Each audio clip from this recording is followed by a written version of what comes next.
साथियों नमस्कार, सादर प्रणाम। आज गुरुदेव रवींद्रनाथ टैगोर के ऊपर के जीवन में घटित एक घटना जो बहुत ही मोटिवेशनल है, जो हमारे जीवन में भी बहुत उपयोगी है, उस घटना पर कुछ एक घटना के बारे में आपसे चर्चा करना चाहते हैं। मित्रों, गुरुदेव रवींद्रनाथ टैगोर के जीवन काल की घटना है। गुरुदेव रवींद्रनाथ टैगोर को बहुत ही आत्मज्ञानी महर्षि के रूप में जाना जाता था। एक बार वे जापान गए हुए थे। वहाँ के एक शहर में वे आत्मज्ञान पर प्रवचन कर रहे थे। 7 दिनों का कार्यक्रम था। रोज संध्या के करीब 2 घंटा उनका प्रवचन चलता था और बहुत से लोग आते थे, प्रवचन सुनते थे।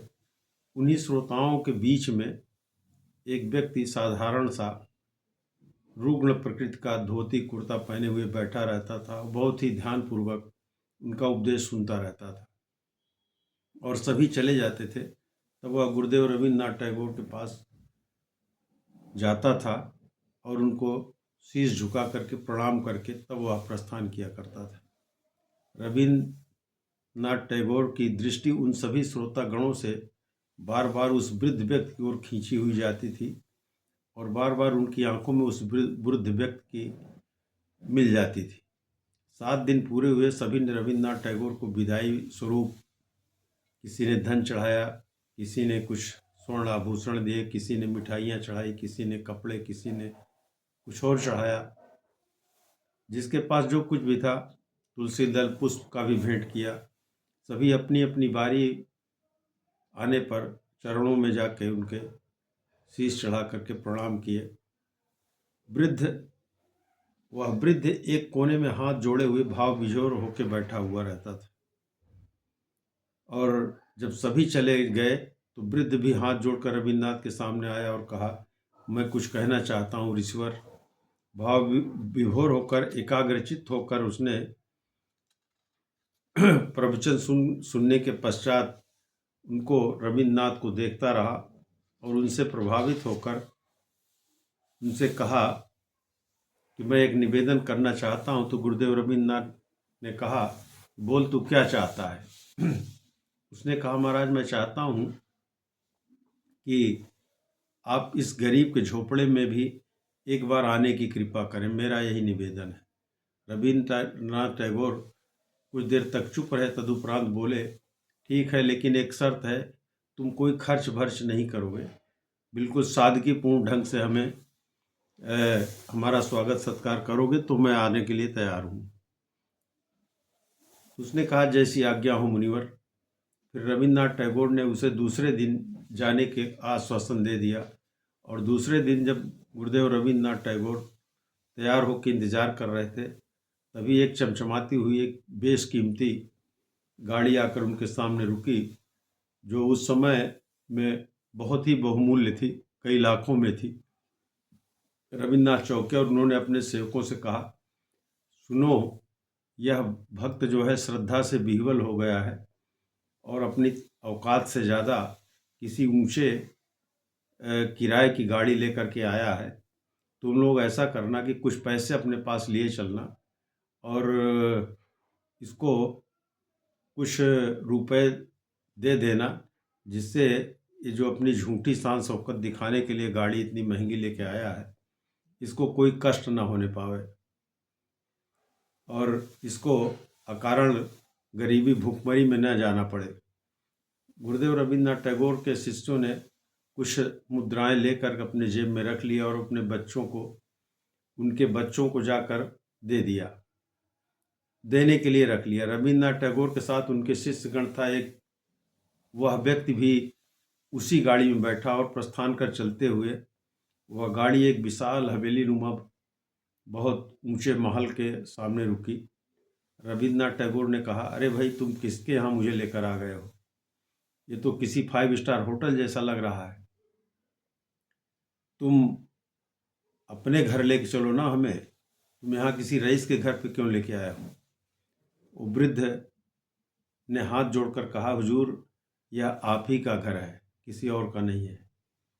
तब तक उनका पुत्र फिट फाट सूट बूट में बाहर निकला और पिता और पुत्र में जो अंतर होता ही है, पिता की कमाई को पुत्र सादगी से स्वीकार करे, यह बहुत कम ही होता है। पुत्र जल्दी से दरवाज़ा खोला और रविन्द्रनाथ टैगोर के चरणों में स्पर्श किया।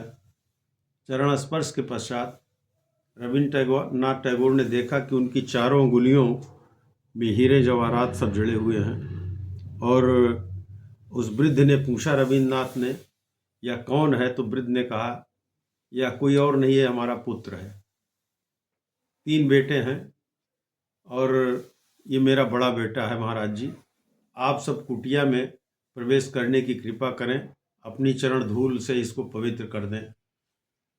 तो गुरुदेव रविन्द्रनाथ टैगोर अंदर आए तो उन्होंने देखा हीरों से जड़ी हुई कुर्सियों का आसन लगा हुआ था और सोने हीरे रत्नों से जड़ी अलग अलग प्यालियों और प्लेटों में ढेर सारे अलग अलग तरह के सूखे मेवे, फल, मिठाइयाँ और मिष्ठान आदि रखे हुए थे। रविन्द्रनाथ टैगोर भौचक्के हो गए और उन्होंने कहा, तुम्हारे पास इतना सब कुछ है, फिर भी तुम गरीब की तरह सत्संग सुनने के लिए एक रुग्ण व्यक्ति की तरह, एक ग्रामीण कृषक की तरह साधारण कपड़े पहनकर बैठे रहते थे। तो उस वृद्ध ने कहा, महाराज मैं बहुत कंगाल हूँ, मैं अपनी कंगाली पर फूट फूट कर अकेले रोता हूँ, क्योंकि मेरे पास जिसे लोग धन कहते हैं बहुत है, परिवार भी है, अनुकूल पत्नी है, अनुकूल पुत्र हैं, सेवक हैं, इस तरह की सैकड़ों गाड़ियां हैं, इस तरह के अनेकों बंगले हैं, सब कुछ है, पर अविनाशी धन नहीं है। महाराज जी, ये तो मिलने और बिछुड़ने वाला है और ये नश्वर है। इस धन का क्या भरोसा, आज है कल नहीं रहेगा। आपने मुझे जो ज्ञान दिया है, जो आत्मबोध कराया है, अविनाशी तत्व का, विवेक का, उसके सामने यह धन तो तुच्छ है।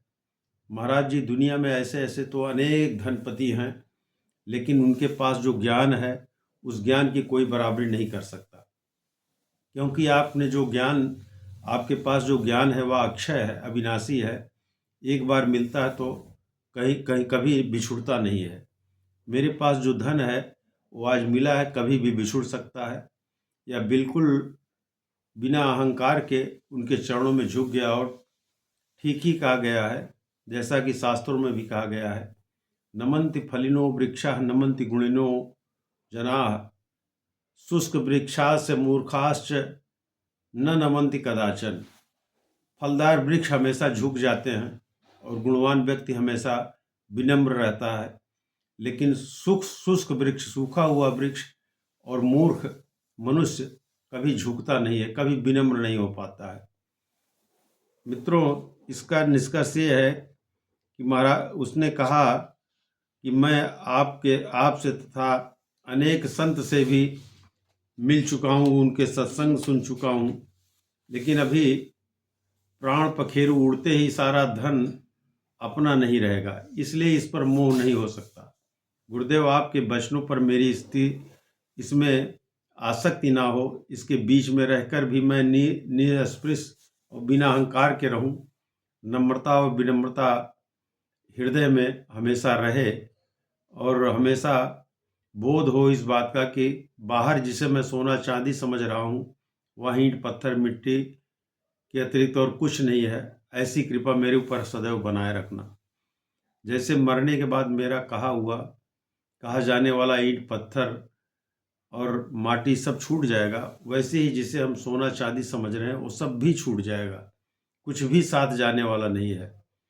और आपके चरणों में जो कुछ काम आ सके, आपके तत्व ज्ञान के प्रचार प्रसार में काम आ सके, वही उसका सदुपयोग है। वह नम्रता से उनके चरणों में न्यौछावर हो गया।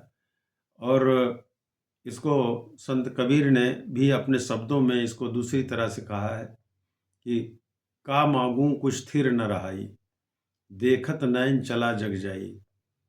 अर्थात, हे ईश्वर, आपसे क्या मांगूं, कौन सी ऐसी चीज़ है जो संसार में स्थिर रहने वाली है, जो अविनाशी है? कुछ भी यहाँ स्थिर नहीं है, तो ऐसे में मैं आपसे क्या याचना करूं? देखत नैन चला जग जाई, और देखते देखते आंखें, सारी चीज़ें यहाँ संसार में नष्ट हो जाती हैं। इस प्रकार संत कबीर पुनः इसी बात को आगे बढ़ाते हुए कहते हैं कि भक्ति दान मुहि दीजिए गुरुदेवन के देव, और कछु नहीं दीजिए निज दिन तुम्हारी सेव। और हमें कुछ न दीजिए, भक्ति का दान, भक्ति का ही ज्ञान हमें दीजिए, जिससे मैं परमार्थ और सेवा में हमेशा लगा रहूं। इसके अतिरिक्त हम विचलित ना हो कहीं। यही इसकी शिक्षा है मित्रों। गुरुदेव रवींद्रनाथ टैगोर ने उस अपने भक्त को आत्मज्ञान दिया। आत्मज्ञान जब व्यक्ति को हो जाता है तो अपने आप को पहचान लेता है और संसार के भौतिकता और भौतिकवादी सुखों से अपने को विमुख रख करके आध्यात्मिक मार्ग पर चलता है और अपने बुद्धि विवेक के प्रयोग से वो सांसारिक दुखों को काटने की कोशिश करता है। और निश्चित ही विवेकवान पुरुष भौतिक सुखों में अपने को नहीं फंसाता है और अपने मुक्ति का मार्ग चुन लेता है। मित्रों, इस कथा के माध्यम से गुरुदेव रवींद्रनाथ टैगोर के विचार आप तक हम रख रहे हैं। धन्यवाद मित्रों।